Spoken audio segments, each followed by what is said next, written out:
ఆశ్చర్యం కలిగించే విషయాలు. ఇదే పెద్ద మనిషి చంద్రబాబు నాయుడు గారు విశాఖను కాపాడుతాను, ఉక్కును కాపాడుతాను అని చెప్పి ఎన్నికలకు ముందు చెప్పాడు. చివరికి చూస్తే చంద్రబాబు నాయుడు గారు ముఖ్యమంత్రి అయిన తర్వాత విశాఖ ఉక్కులో 32 డివిజన్లు ప్రైవేటీకరణ దిశగా అడుగులు వేస్తూ ఇవాళ గవర్నమెంట్ రంగం నుంచి తీసేసి ప్రైవేట్ రంగానికి అప్పచెప్పడం జరిగింది. చంద్రబాబు నాయుడు గారు వచ్చాక 5,000 మంది కాంట్రాక్ట్ ఎంప్లాయీస్ ని తీసేశారు. చంద్రబాబు నాయుడు గారు వచ్చాక 2,000 మందికి విఆర్ఎస్ ఇచ్చారు. చంద్రబాబు నాయుడు గారు వచ్చాక 3.5 మాసాలుగా జీతాలు పెండింగ్ లో ఉన్నాయి.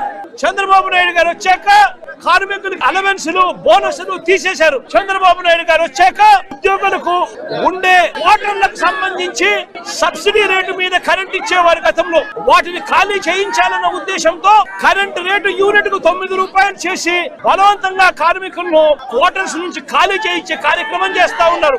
నిలదీస్తూ అడిగితే షోకాస్ నోటీస్ ఇచ్చే పరిస్థితిలో ఇవాళ కనిపిస్తా ఉంది. ఇవాళ ఇక్కడికి వచ్చేటప్పుడు చోడవరం షుగర్ ఫ్యాక్టరీకి సంబంధించి రైతులు కలిశారు. వాళ్ళు చంద్రబాబు నాయుడు గారు పాలన గురించి చెప్తా ఉన్నారు. 2014 నుంచి 2019 మధ్య చంద్రబాబు నాయుడు గారు అప్పట్లో ఏ రకంగా చోడవరం ప్రాజెక్టును కూనీ చేసే కార్యక్రమం చేస్తే, తర్వాత వైఎస్ఆర్సీపీ ప్రభుత్వం వచ్చిన తర్వాత చోడవరం ప్రాంతానికి మంచి చేస్తూ, రైతులకు మంచి చేస్తూ 89 కోట్ల రూపాయలు వైఎస్ఆర్సీపీ ప్రభుత్వం ఇచ్చి అప్పట్లో ఆదుకుంది. మళ్ళీ ఇవాళ చంద్రబాబు నాయుడు గారు ముఖ్యమంత్రి అయ్యాడు. అయిన తర్వాత మరో 35 కోట్ల రూపాయలు మళ్ళీ ఈ సంవత్సరానికి సంబంధించి కనీసం రైతులకు, ఉద్యోగులకు ఇవ్వాల్సిన జీతాలు గాని, బకాయిలు గాని, కనీసం పంటకు సంబంధించిన అమౌంట్ గాని ఇవ్వకుండా 35 కోట్ల రూపాయలు బకాయిలు పెట్టాడు. 24,000 మంది రైతు కుటుంబాలు పొట్టగొడతా ఉన్నారు. రైతులు ఇవాళ ఆక్రందన చేస్తూ నాకు కనబడి వినతి పత్రం ఇచ్చే కార్యక్రమం చేస్తా ఉన్నారు. బల్క్ డ్రగ్ పేరిట ఉద్దేశపూర్వకంగా అల్లకొల్లోలం సృష్టిస్తా ఉన్నారు. నక్కపల్లిలో ఇప్పటికే 4,500 ఎకరాలు ప్రభుత్వ భూమి ఉంది.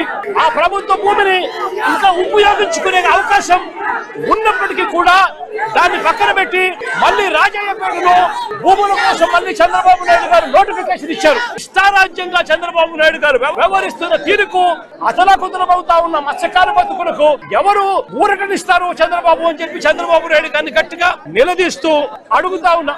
మొన్ననే విశాఖపట్నంలో 4,500 షాపులు, చిన్న షాపులను చంద్రబాబు నాయుడు గారి దగ్గర నుండి తొలగించే కార్యక్రమం చేశారు. నేను అడుగుతా ఉన్నా, ప్రత్యామ్నాయం చూపించకుండా ఆ 4,500 షాపులు తీసేస్తే దాని వల్ల 32,000 మంది ప్రజలు ఎలా బతుకుతారు చంద్రబాబు అని చెప్పి కనీసం ఆలోచన కూడా చేయకుండా దుర్మార్గాలు చేయడం ధర్మమేనా చంద్రబాబు గారు అని చంద్రబాబు నాయుడు గారు గట్టిగా నిలదీస్తూ అడుగుతా ఉన్నా. ఇవన్నీ కూడా ఇక్కడికి వచ్చేటప్పుడు దారి పొడుగున దారిలో నిలబడి వాళ్ళ ఆక్రందనలు చెప్తా ఉన్న పరిస్థితుల మధ్య, వాళ్ళ అర్జీలు ఇస్తా ఉన్న పరిస్థితుల మధ్య నా ఈ పర్యటన కొనసాగింది. స్కూళ్లు నిర్వీర్యం, ఫీజు రీయింబర్స్మెంట్ ఇయ్యరు, చదువుల నిర్వీర్యం, హాస్పిటల్ మూసేస్తా ఉన్నారు, ప్రైవేట్ కు అమ్మేస్తా ఉన్నారు, ఆరోగ్యశ్రీని ఎత్తేశారు, ఆరోగ్య ఆసరా తీసేశారు. మొత్తానికి పేదవాడికి వైద్యం కూడా నిర్వీర్యం చేసిన పరిస్థితులు. మరోవైపున ఏ రైతుకు కూడా కనీస గిట్టుబాటు ధర రాని పరిస్థితుల్లో రైతులు వ్యవసాయం చేస్తా ఉన్నాడు. ఉచిత పద్ధతి బీమా తీసేశారు. రైతుకు పెట్టుబడి సహాయం కింద అన్నదాత సుఖీభావ కింద 20,000 ఇస్తామన్నారు. 2 సంవత్సరాలు కలిపి 40,000 ఇస్తామన్నారు. ఇచ్చింది కేవలం 5,000 రూపాయలు ఇచ్చి రైతులు రోడ్డున పడేశారు. సమయానికి ఇచ్చే ఇన్పుట్ సబ్సిడీ ఈ రోజు ఇవ్వకుండా పోతా ఉన్నారు. ఆర్బీకేలు నిర్వీర్యం చేశారు.